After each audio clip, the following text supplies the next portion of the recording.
अब हम डिस्कस करेंगे सैम्पल पेपर का section D part case based questions. Question number 11 आपको दे रखा है, read the given text and answer the following questions. It is said of passive resistance that it is the weapon of the weak, but the power which is the subject of this article can be used only by the strong. This power is not passive resistance. Indeed, it calls for intense activity. The movement in South Africa was not passive but active. Satyagraha is not physical force. A Satyagrahi does not inflict pain on the adversary. He does not seek his destruction. In use of Satyagraha, there is no will, no ill will whatever. Satyagraha is a pure soul force. Truth is very substance of the soul. That is why this force is called Satyagraha. The soul is informed with knowledge. In it once the flame of love, non-violence is the supreme dharma. It is certain that India cannot rival Britain in or Europe in force of arms. The British worship the war god, and they can all of them become, as they are becoming, bearers of arms. The hundreds of millions in India can never carry arms. They have made the religion of non-violence their own. इसमें question 1 आपको दे रखा है, why did Gandhi ji consider non violence as a supreme dharma. Gandhi जी ने non violence को supreme धर्म क्यों माना। आंसर दे रखा है आपको 11.1 का, Gandhi ji adopted non violence as philosophy and an ideal way of life. जो नॉन वायलेंस को गांधी जी ने अपने जीवन का एक आदर्श तरीका बना और फिलोसफी मानी। According to him, philosophy of non violence is not a weapon of the weak, it is a weapon which can be tried by all. Gandhi ji के हिसाब से नॉन वायलेंस का जो हथियार है वो वीक का हथियार नहीं था, कमज़ोर लोगों का हथियार नहीं था, वो ऐसा हथियार था जिसको सभी लोगों को यूज़ करना चाहिए था। सेकंड क्वेश्चन आपको दे रखा है, how was Gandhian satyagraha taken by the people who believed in his philosophy. Gandhian satyagraha लोगों ने कैसे लिया जो गांधी जी की फिलोसफी पर विश्वास करते थे। इसका आंसर दे रखा है, एक satyagrahi does not inflict pain on the adversary, he does not seek his destruction. In the use of satyagraha there is no will ill will. Means सत्याग्रही जो था वो दर्द के लिए एडवर्सरी नहीं था और ना ही वो चाहता था कि किसी भी तरह का डिस्ट्रक्शन हो, किसी भी तरह का तबाही हो। जो सत्याग्रही था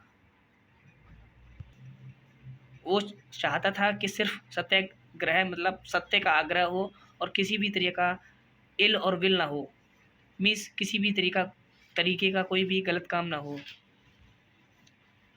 next, why was Gandhian satyagraha considered as a noble way to resist injustice.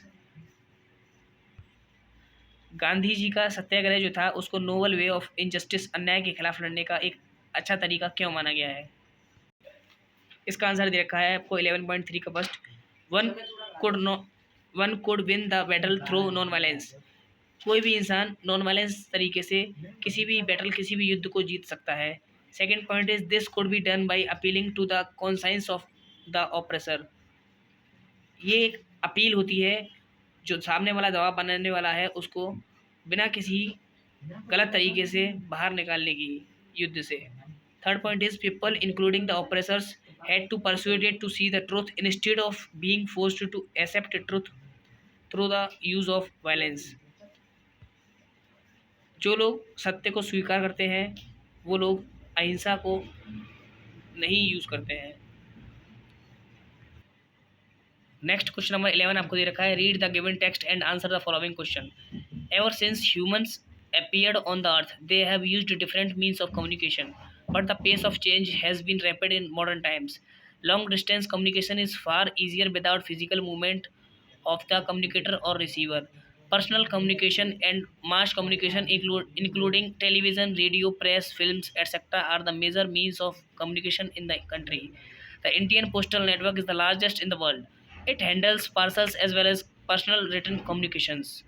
Cards and envelopes are considered first-class mail and airlifted between stations covering both land and air. The second-class mail, including book packets, registered newspapers, and periodicals, they are carried by surface mail, covering land and water transport to facilitate quick delivery of mails in large towns and cities. 6 mail channels have been introduced recently. They are called Rajdhani Channel, Metro Channel, Green Channel, Business Channel, Bulk Mail Channel and Periodical Channel. इसमें आपको question दे रखा है examine the role of Indian postal network. इसमें आपको Indian postal network का क्या role होता है वो आपको बताना है। इसका आंसर आपको दे रखा है it has help the country to engage in communication and social economic development. जो इंडियन पोस्टल नेटवर्क होता है वो कम्युनिकेशन, सोशल और इकोनॉमिक डेवलपमेंट को ग्रो करने में हेल्प करता है। Second point is it provides various facilities like speed post, business post, registered post और ऑर्डिनरी पोस्ट। ये स्पीड पोस्ट के लिए हेल्प करता है, बिजनेस पोस्ट को भी हेल्प करता है, रजिस्टर्ड पोस्ट के लिए भी रेस्पॉन्सिबल होता है और ऑर्डिनरी पोस्ट को भी इससे भेजा जा सकता है। नेक्स्ट क्वेश्चन 12.2 आपको दे रखा है differentiate between mass communication and personal communication. आपको मास कम्युनिकेशन और पर्सनल कम्युनिकेशन में डिफरेंस बताना है, अंतर बताना है। आंसर 12.2 आपको दे रखा है mass communication is the medium which provides entertainment as well as creates awareness among the masses. जो मास कम्युनिकेशन होता है वो एंटरटेनमेंट प्रोवाइड करता है सभी लोगों को और it includes radio, television, newspapers, magazines, book, films etcetera. Whereas personal communication is between person to person. जैसे radio, television, newspapers, magazines, book, films etcetera ये मास कम्युनिकेशन में आते हैं, जबकि पर्सनल कम्युनिकेशन दो इंसानों के बीच में होता है, पर्सन टू पर्सन वेरी करता है और दो पर्सनस के बीच में होता है।